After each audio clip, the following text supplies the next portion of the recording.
Empat orang tidak dikenal lengkap dengan senjata tajam dan senpi terekam CCTV mengancam petugas jaga malam di perumahan Kria Gumai Asri, Jalan Tanjung Bakia, Bukit Baru, Ilir Barat 1, Palembang.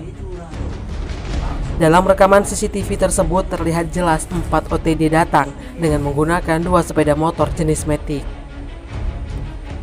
Tepat di depan gerbang masuk menuju perumahan Kria Gumai Asri, 4 pelaku tersebut berhenti dan langsung menghampiri pos satpam mengayunkan senjata tajam serta menodongkan senjata jenis pistol. Bahkan katanya salah satu pelaku sempat mengayunkan senjata tajam dan nyaris mengenai tubuhnya.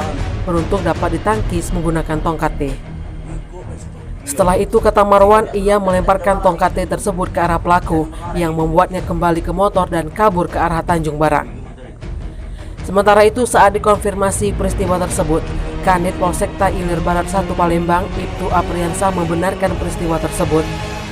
Pihaknya telah mendatangi TKP dan menemukan bekas sabetan senjata tajam di pintu pos satpam. Dalam rekaman CCTV tersebut menunjukkan pelaku yang mengacungkan senjata sejenis pistol. Pihaknya belum dapat memastikan. Polisi tengah menyelidiki kasus pengancaman itu.